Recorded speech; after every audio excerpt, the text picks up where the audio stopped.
اگر آپ جہیز لیتے ہیں اور جہیز کے ساتھ شادی کرتے ہیں تو آپ کا ذہن قید ہے. آزاد کریے.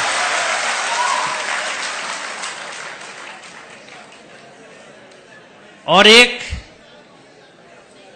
اگر آپ کی سمجھ میں آئے تو ایک بات سمجھانا چاہوں گا، کیونکہ شاید اس کو سننے کے بعد، بلکہ دو باتیں جن کو سننے کے بعد شاید آپ سسرال کے پیسے کی طرف نہ دیکھیں.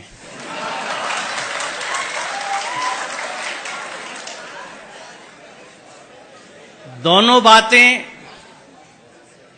سنجیدہ بھی ہیں اور رنجیدہ بھی، لہذا پہلے سے معافی مانگ لیتا ہوں اگر آپ کو دکھ ہو. پہلی بات یہ، میں یہ سمجھتا ہوں کہ یہاں اکثریت مسلمانوں کی ہے، اور جو مسلمان اپنے آپ کو کہتا ہے وہ اللہ کے ہر حکم کو مانتا ہے. مسلمان کا مطلب یہ ہے. پورا قرآن ہم پہ فرض ہے. سورہ قصص 85 دیکھ لیجئے گا. ان الذی فرض علیک القرآن لا ردک الی معاد، فرض علیک القرآن. اسی قرآن میں جہاں خمر اور میسر سے ممانعت ہے، تو خمر کو تو ہم نے کہہ دیا کہ شراب، اور میسر کا ترجمہ کیا جوا، یہ حرام ہے، ان سے بچنے کا حکم ہے قرآن میں.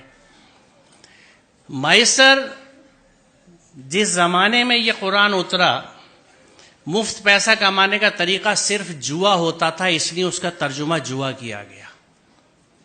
میسر کا اصل معنی مفہوم ہے ایزی منی.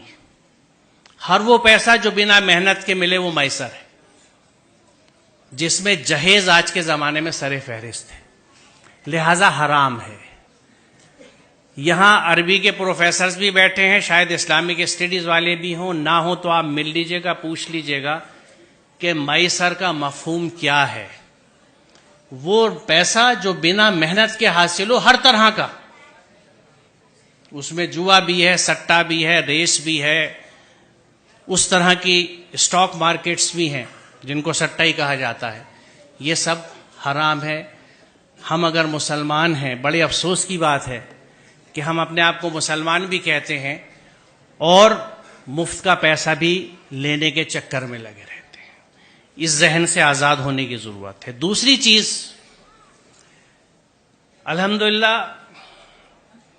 بیٹا بھی پالا ہے اور بیٹی بھی پالی ہے. ذہن سمجھتا ہوں اولادوں کے، اور یہ سب میری بچی ہیں، ان کے اتنے ساتھ رہتا ہوں جیسے آپ بچوں کے ساتھ رہتا ہوں. کچھ آپ کے ذہنوں کو سمجھتا ہوں اور عرصے سے سمجھتا ہوں. آج کی بات نہیں ہے، 40 سال ہو گئے پڑھاتے ہوئے مجھے اور بچوں کے ساتھ رہتے ہوئے. اس تجربے سے میں آپ کو بتا رہا ہوں کہ بچی اپنے ماں باپ سے بہت محبت کرتی ہے. آپ اپنے گھر میں دیکھ لیجئے گا، اپنی بہنوں کو، اپنی ماں کو دیکھ لیجئے گا، میں کیسے کتنا بڑا رشتہ ہے ان کا، آج بھی نہیں بھولی. کبھی کبھی اس پہ جھگڑا بھی ہو جاتا ہے. بچی ماں باپ سے بہت اٹیچ ہوتی ہے. بچی کبھی اس بات کو نہیں بھولتی کہ اس رشتے کے لیے میرے ماں باپ نے کتنی تکلیف اٹھائی ہے اپنے سمدھانے کی ڈیمانڈز پوری کرنے کے لیے. جو بچی اس دکھ کے ساتھ آپ کے گھر میں آ رہی ہے، وہ آپ سے اور آپ کے گھر والوں سے کبھی سچی محبت نہیں کر سکتی. لکھ لیجیے. آپ بہت برا سودا کر رہے ہیں. رشتوں کی بنیاد محبت اور عقیدت پہ ہوتی ہے، انسیت پہ ہوتی ہے. سر کٹانے کی تمنا اب ہمارے دل میں ہے، ایک جذبہ ہوتا ہے، یہ ہے محبت. آپ اس سب کے بدلے میں چند ٹکے لے لیتے ہیں. شاید گاڑی، کچھ استعمال کا فرنیچر، کیونکہ شاید آپ یہ سمجھتے نہیں یا یہ سمجھتے ہیں کہ آپ اسے نہیں کما سکتے. آپ کو نہ اپنی قوت بازو پہ بھروسہ ہے، نہ اس کے رازق ہونے پہ بھروسہ ہے، آپ کو سسرال پہ بھروسہ ہے. سوچئے ذرا، اس سے بڑی نامردی کی کوئی مثال نہیں ہے.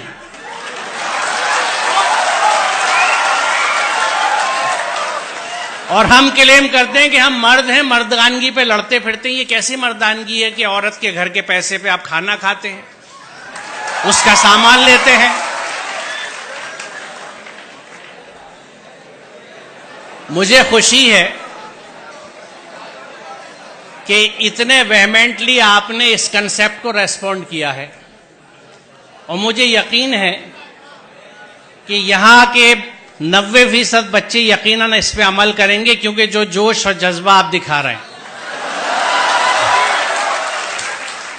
تو آج کی